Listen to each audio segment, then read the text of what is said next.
எந்த அதிகாரமும் இல்லை, மாநில அரசு சொல்வதைத்தான் செய்ய வேண்டும் என்று உச்சநீதிமன்றம் நேற்று வழங்கியிருக்கின்ற வரலாற்று சிறப்புமிக்க தீர்ப்பு இந்திய விடுதலைக்கு பிறகு கடந்த 75 ஆண்டுகளில் வழங்கப்பட்ட மிக மிக அரிய தேவையான தீர்ப்பு. ஆளுநர்களுக்கு அரசமைப்பு சட்டத்தில் கையெழுத்து போடுவதற்கு காலக்கெடு வரையறுக்கவில்லை. எனவே அவர்கள் விருப்பம் போல ஆட்டம் போட்டார்கள், ஆண்டு கணக்கில் நிறுத்தி வைத்தார்கள், அப்படியே செல்லாததாக்கி விட்டார்கள். மக்களால் தேர்ந்தெடுக்கப்பட்ட அரசுகள் இயற்றிய சட்டத்தை ஒரு ஒன்றிய அரசின் ஆளுநர் தடுத்து கொண்டிருந்தார். 2022ஆம் ஆண்டு மேற்கு வங்க அரசு 32 பல்கலைக்கழகங்களிலிருந்து ஆளுநரை வேந்தர் பொறுப்பிலிருந்து நீக்கியது. அதே அதிகாரம் தமிழ்நாட்டுக்கும் இருப்பதை உணர்ந்து திமுக அரசு ஒரு 10-11 பல்கலைக்கழகங்களில் ஆளுநரை அதிகாரத்தை பறித்தது. அந்த சட்டத்தை இயற்றிய பிறகு அதற்கு இவர் கையெழுத்து போடவே இல்லை.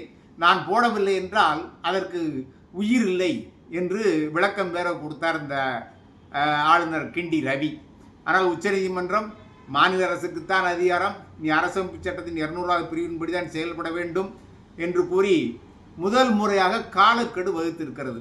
இப்போது சில பேர் 3 நீதிபதிகள் தான் இவ்வாறு தீர்ப்பளிக்க முடியும், இது சரியாது என்கிறார்கள். ஏற்கனவே ஒன்றிய அரசு பல சட்டங்களை இந்த தேர்தல் ஆணையரை தேர்வு செய்ய 3 பேர் கொண்ட குழு, பிரதமர், தலைமை நீதிபதி, எதிர்க்கட்சி தலைவர். அதில் தலைமை நீதிபதியை நீக்கிவிட்டார்கள். பிரதமருக்கு கீழே இருக்கின்ற ஒரு மூத்த அமைச்சர் என்று சொல்லி 3 பேரை போட்டு அதில் இவர்களுக்கு வேண்டியவரை தலைமை நீதி தேர்தல் ஆணையர் ஆக்கியிருக்கிறார். அதை எடுத்த வழக்கு உச்சநீதிமன்றத்தில் இருக்கின்றது. இந்த நிலையில் இந்த தீர்ப்பையும் செல்லாததாக்க ஏதாவது அவசர சட்டம் போடுவதோ அல்லது மீண்டும் ஒரு மேல்முறையீடு செய்வதற்கோ வாய்ப்புகள் இருக்கின்றன. இன்று வந்த அத்தனை ஏடுகளிலும் இந்த தீர்ப்பூர்த்தி வந்த விளக்கங்களை நான் அப்படியே படம் பிடித்து என் முகநூலில் பதிவு செய்திருக்கின்றேன், பாருங்கள்.